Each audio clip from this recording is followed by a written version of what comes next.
want to explore two or three other dimensions that you spoke about. You spoke about capacity, you spoke about leadership.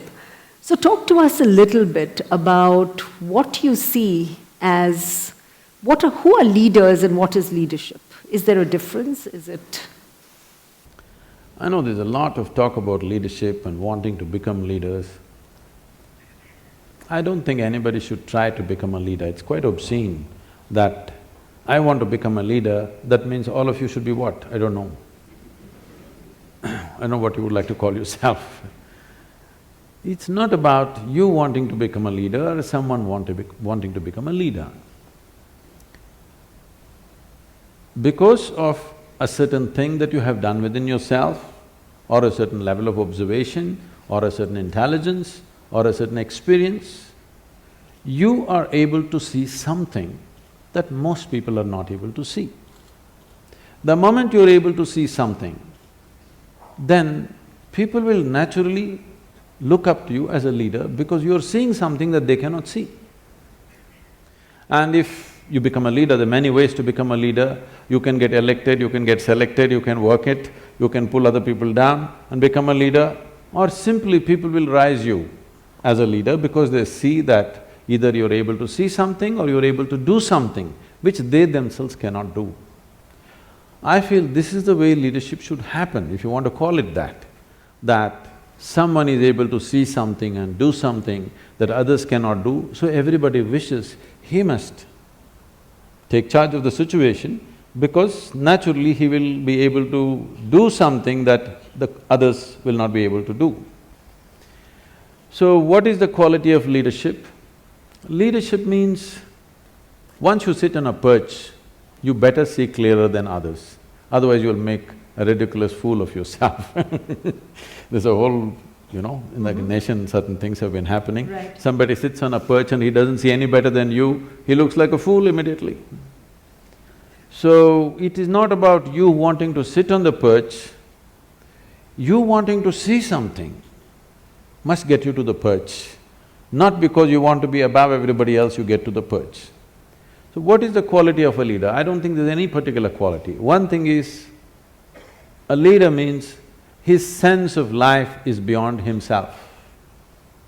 It's not about… his sense of identity is beyond himself. Somebody becomes a leader because he is willing to think and feel and act for more people than himself. If you act for yourself, you're called self-centered. If you just act for the sake of 2 or 3 people you gather in the form of family, you are named as Dhritarashtra. There are modern names for that.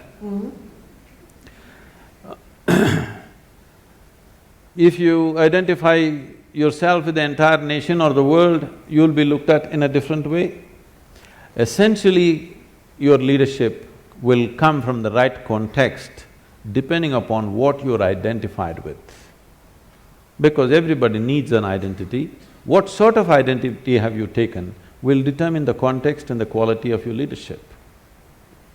In that context, isn't leadership something that, each of us can individually manifest? If I were to describe one dimension of leadership as saying it is about taking ownership to create a better outcome. In that context, we can convert leadership from a noun to a verb. I don't know that much grammar, okay. But you can try.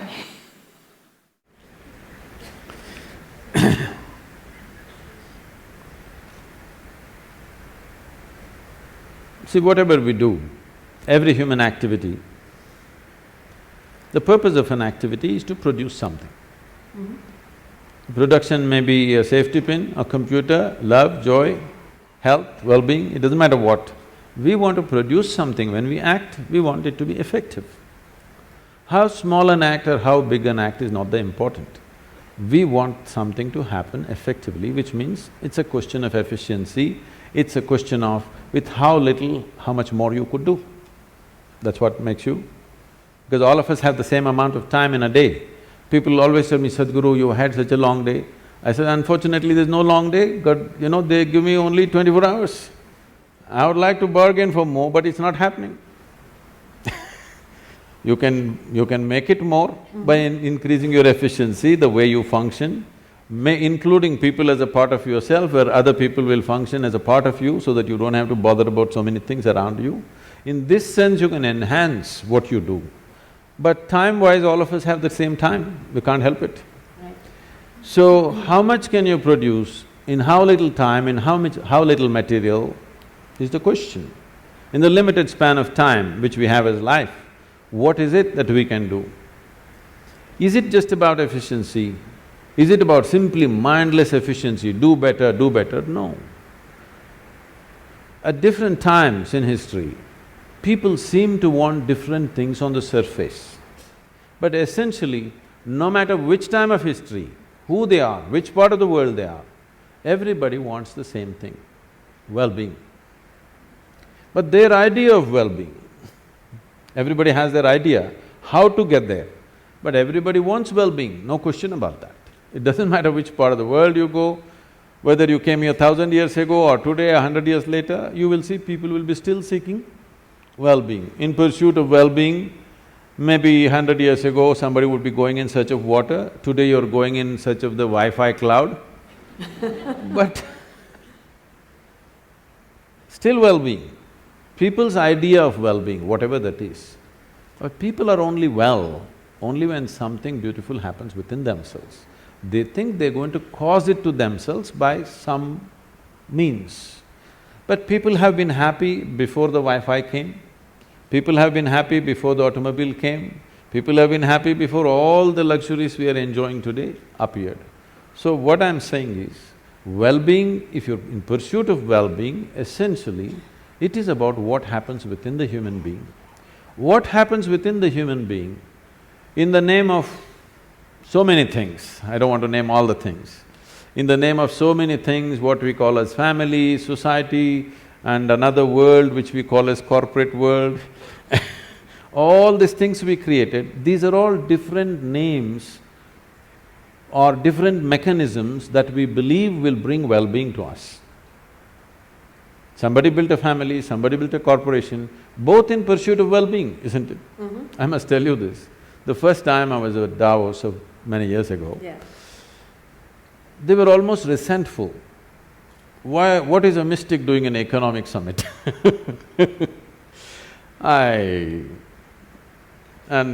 particular CEO who was in charge of a top computer manufacturing company, 3 months later they got sold out to the Chinese. We can guess who they were. So he was very resentful. What are you doing here? Then I told him, see, what's your business? He said, I do computers. So see, whether you manufacture a computer or a safety pin or in between anything, fundamentally this is about human well-being. The basic business is human well-being. You may do it through your computer, somebody will produce safety pin, somebody will produce a cloth, somebody will produce something else. It doesn't matter what you're doing, the fundamental business is human well-being, and that's my business too. And that's why I'm here.